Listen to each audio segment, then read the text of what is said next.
Hey guys, welcome to this week's podcast episode. I have a very interesting and unique guest on the show today. His name is Jake Tullis.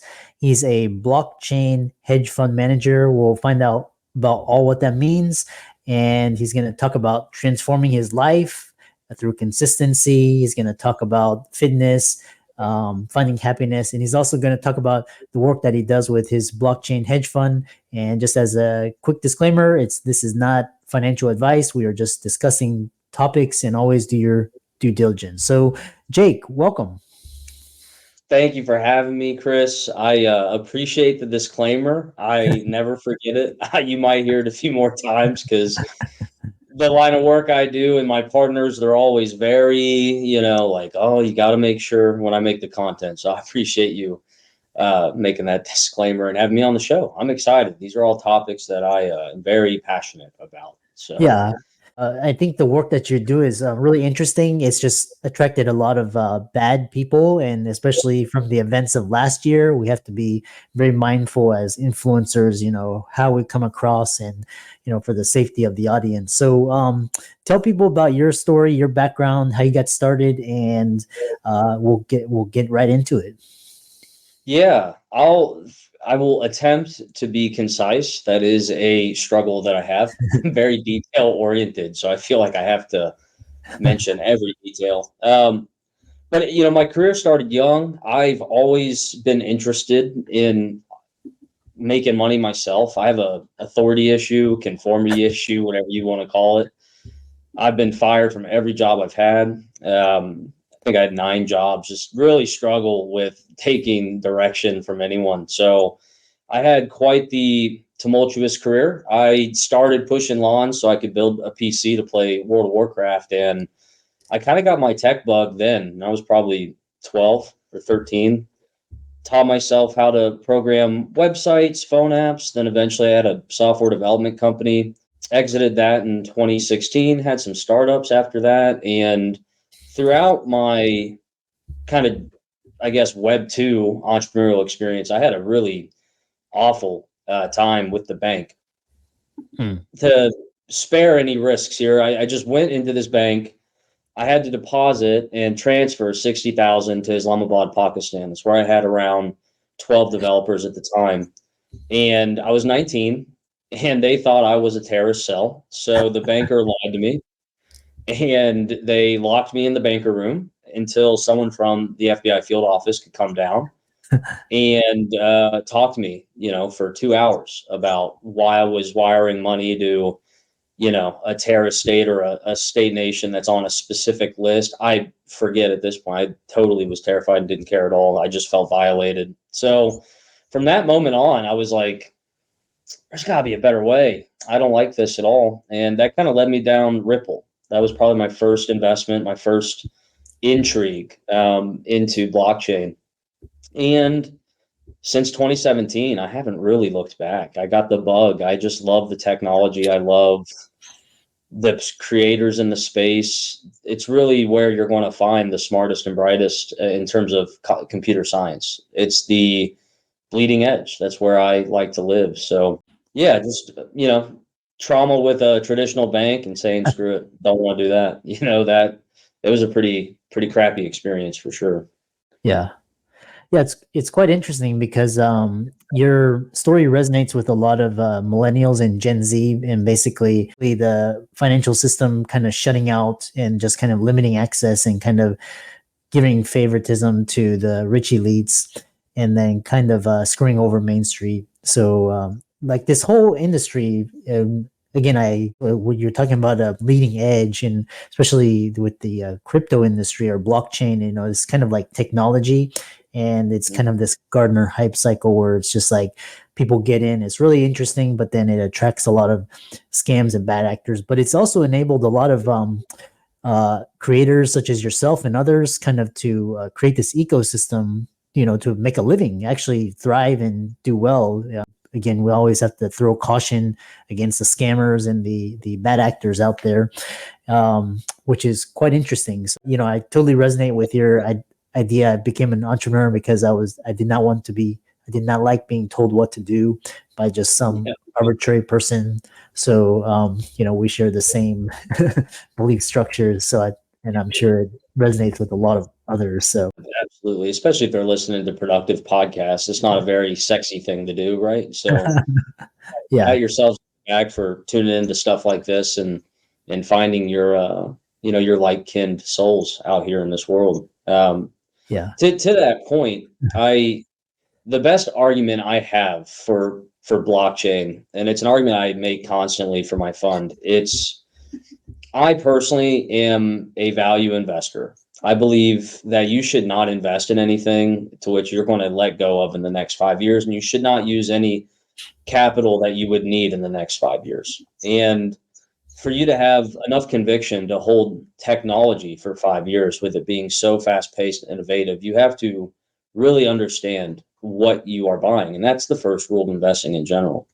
I subscribe to very successful, long standing strategies like dollar cost averaging, which is super simple for the average person to do, to set up. It could take 10 minutes. And if it was just 5% of what you're investing for retirement, blockchain consistently, if you zoom out and relax, can return easily 20 to 200% in large cap assets that are very conservative. And compounding that over a 10, 20-year period compared to the S&P 500 or treasury bills or any other asset that you'd be choosing, it's unmatched. You could retire earlier. You could have more liquidity younger to make bigger moves to set your family up financially, things like that, where the biggest problem we have in this space are the crypto bros, the degens, the people who are trying to, like you said, create an ecosystem by being a creator and a contributor in content, but they just are click farming. That's why my growth has been slow and steady, because I don't talk about things to get clicks. I genuinely want to help people understand basic principles of not only the technology, but investing in general. It's served me well over the past 6 years. And to date in this market, I'm up 80%. I personally just want to share all of that with people to help them achieve whatever yeah. goals they have. Yeah. Yeah, it's quite interesting because I was giving a talk to the Mays Business School because I got into Bitcoin really early in 2012. And I never talked of it in terms of a speculative as a standpoint. I always talked about it in terms of a diversification. And, like I said, you don't have all your portfolio in one asset class, because if that asset class goes away, you're SOL. So you always want to diversify. You want to have like small bets and kind of riskier, and you want to have like big bets in like very safe and stable. And so kind of talk about this from investment. What are the advantages of blockchain? You talked about the higher returns, of course, the higher volatility, higher risk, but a lot of countries are looking, for example, Bitcoin or Ethereum, and they're saying that these new asset classes, they're really early, but they have a lot of unique properties that you can't find in stocks or real estate. So kind of talk about those advantages. Well, before I get into that, I'm going to push back on you a little bit, because if you're diversifying, that means you have different goals than someone who might be hyper focused. I'll give you an example. My mentor, he's probably worth 100 million, maybe, and I would say 99% of his net worth is in real estate. Now, inside of real estate, he diversifies in the sense that he has hotels, apartments, commercial, residential, single family homes, right? Those are all different subsects of that focus. But his goal was to retire at 30, and diversifying will not get you there, right? So I would say to anyone that is trying to get wealthy as soon as possible, I think focus and massive risk is how you do it. I personally am 100% in crypto. So I don't know if you'd like me. I just kind of live on the edge in that way. But I also feel like I have a responsibility to really live behind what I preach and what I teach and the funds I manage. So if my fund's down 20%, brother, I'm down more. I promise you. Like, my entire net worth is in this thing. And really the advantages. So that's my first thing. And then answering your specific question, the advantages of blockchain, there are instruments that are very conservative, but you wouldn't see them that way if you didn't understand the technology. That would be my first thing. And then the second thing really is understanding how to remain safe and how to practice good standards. So it's hard to imagine because we live in the modern world, but this technology has not even hit broadband yet. If we're talking about the advent of the internet and the arc of innovation and creation in technology. So this is like having a server in 91 without a firewall, not even knowing what that is. It didn't exist, right? Like you're as vulnerable as possible. Disney put out a website in 91, 89, that's when .com, the internet, the government had been building it 40 years, just under the hood. No one knew about it. 1989, it became commercially available. That's what .com means. And there were a crazy amount of vulnerabilities exposed in the first 5 to 7 years of technology. It's just how it goes. It's a dog eat dog world. The smartest of the smartest will set up ways to steal from the early adopters that are not technical savvy, and that's just how it's always been. Yeah. So I would urge people to do, again, this is why I teach this stuff, the fundamentals, understanding what your wallet is, what the private keys are, and understanding how you're safe and why. I feel like that is where I would start, because after you get that fundamental understanding and comfortability, you would find a lot of conservative options. One of which would be Ether. It's a very cool asset. It acts like a treasury bill with way more upside. And the fact that you can own it, it could appreciate anywhere from I personally have a price target of Ethereum at around 10,000 in the next 18 to 24 months. You could get 800% and also be getting a 5% yield by staking. And when it's staked, it's as safe as it can be. But all of that probably sounds like gibberish to the day one crypto person, right? So always recommend learning the basics first to get comfortable in doing that. But again, like 5% of your portfolio could outperform, for the average person that isn't crazy like me. Like really 5% is a modest, you should already have that allocated to high growth. You know what I mean? Like it's a modest amount that could absolutely outperform the other 95% of your 401k, IRA, or whatever else you have going on. So it's worth eating glass, the people Yeah. that eat glass before the rest, by the time it's normal and easy and you don't even know you're using the technology, all the gains are gone. It's going to be as stable as stocks. Be bold. That would be my advice to get those advantages. Just be bold and read the articles, watch the videos, be on podcasts like this with smarter people, and just learn. Yeah, you make a lot of good points, and especially if you know what you're doing, if you basically have an edge in then focus. Of course, if you want to kind of spread your risk and kind of just have some exposure, diversify. You're not going to make as much, but at least you have some exposure. And but it's there's really a technological learning curve, and it's like huge. It's like if you don't understand that you're lost, like setting up a wallet, how to safeguard your private keys, how to all these things, how to all these scammers on Discord and Telegram and all social media, but they say that's the wild west. So but kind of talk about, go ahead, sorry. I was going to say, yeah, just so people know this, because I try to talk about this all the time on my videos, any creators' videos in my space, you will see random accounts saying, thanks to XYZ, I withdrew my Bitcoin finally, or something like that. Those are all scams. Yeah. Those are all scams, and they're everywhere. They're on YouTube, like wherever I make a video, I got 4 to 5 of them trying to get you to DM them and get your keys. So just Yeah. literally ignore all of that. No one ever that's credible will ever ask for your keys, nor will they even store them.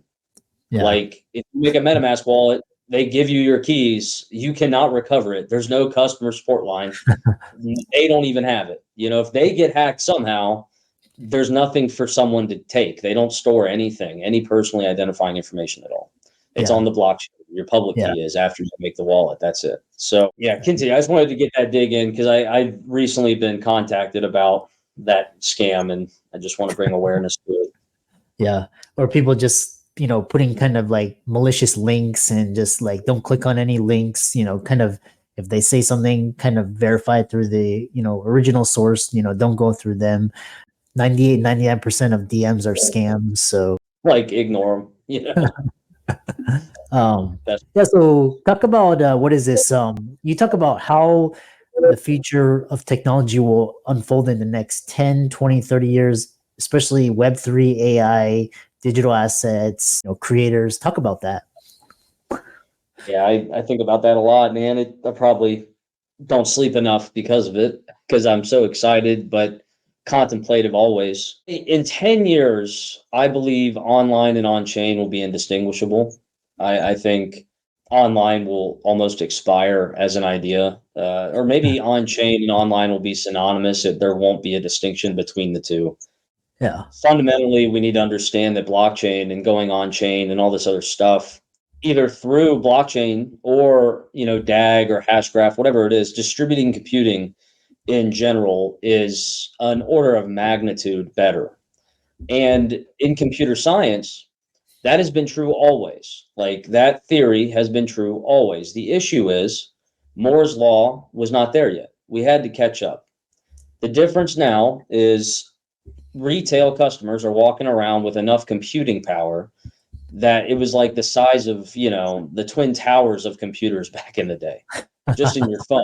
You know what I mean? Like that much computing power relative to, the 70s to now is in your phone. Like you can borrow a marginal amount of computing storage and processing power from devices at a retail price and pool a collective amount of it greater than the cost of mass producing under one company. So to make that simpler, right now, Amazon owns every step of the stack, right? They own the UI, they own the servers, they own your login credentials, your transaction history. It's all theirs. It's all Jeff Bezos, property, and you agree to all of their terms when you use software, right? That's how it works.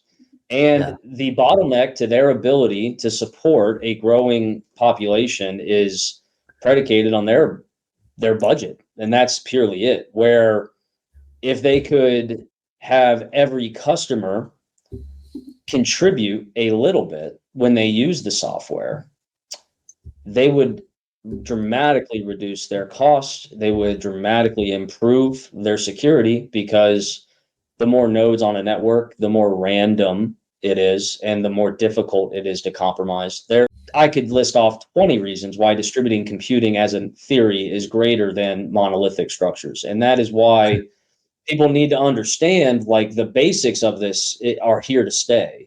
Even if Bitcoin goes away or something else, the fact that there's a distributed public ledger that is maintained by millions of nodes is far more secure than any monolithic structure with a single point of failure.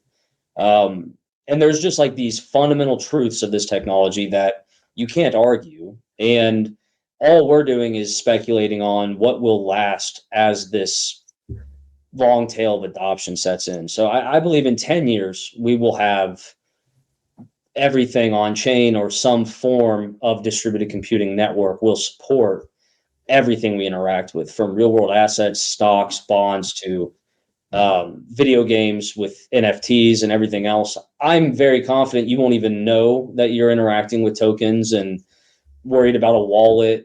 Our interface, it's so hard for people to imagine, but eventually the UI and UX will be seamless. You won't even know it's different because we're talking about an infrastructural change to computing as we know it. Yeah. And right now, if I were to walk up to 100 strangers, I bet one could tell me how it works today. So it's not like anything's going to change from a customer's perspective or the people that might be listening to this podcast. It's just that technology is profound. In 20 years, I feel like the majority of our work and play will be virtual. Yeah. If you were to analyze your life and go back 10 years, 20 years, what percent increase are you spending online? Online, I'll probably 60%, 60 or 70. It's like all on Right. like social media. It's like LinkedIn and Instagram, like Twitter, just like creating stuff, watching Right. streaming videos, YouTube. It's everywhere, right? Yeah. You're on the internet. I mean, if your router goes down in your house, how useless do you feel? You Yeah. know, Yeah. It's like you're SOL. Take the day off. I can't do anything. I got all my jokes and like I got nothing. I got Yeah. to go to this library I haven't been in 4 years because I prefer podcasts. I can't even listen to those. Literally, we've spent so much more time. And do you think that trend, that direction that society and the world is walking is going to change or decrease? Do you see a curtail of that behavior? Well, I see more like people are gonna put on like their Oculus or like their HoloLens or something, and then just go into like these metaverse rooms and interact with people. They could, I mean, we could be doing a podcast in a metaverse, and or kind of people can be like basically a virtual Twitter. Basically, go to the town square and Yeah. just tweet, keep tweeting. That's what I'm suggesting. That behavior, that social trend is only increasing over time. We're only spending more and more time online. Our social notoriety online is more and more important. We even see digital property rights becoming an actual concern. Cancel culture is an attack against digital property rights. All of these things are congruent and symbiotic with blockchain technology. There's no sense in building. Why isn't a metaverse here? Well, there's no sense in investing billions and billions and billions of dollars on a public digital space that cannot be instantly monetized, and you don't have the ability to actually own things. What blockchain allows us to do, amongst a lot of other things, is establish digital property rights. The difference between me walking around in an Oculus on Minecraft is that Minecraft is owned by, I think, Microsoft or whoever the developer is. They own everything, and you got to pay to be there and all this other stuff. Where in the metaverse, we all could own every blade of grass. Like there will be a deed, a token, an NFT, some form of way of establishing a chain of ownership, no different than a home for a pixel by pixel, space in this town square that you talk about. Yeah. And it's the unlocking of digital property rights is what's going to create that world. And that is true as time. No nation succeeds without property rights. That's Hmm. just a fact. If there's no property rights, there's zero incentive for anyone to do anything. The only reason Hmm. we're on this podcast right now is because you own this cast and I own whatever content from this. It's mine. That's my incentive.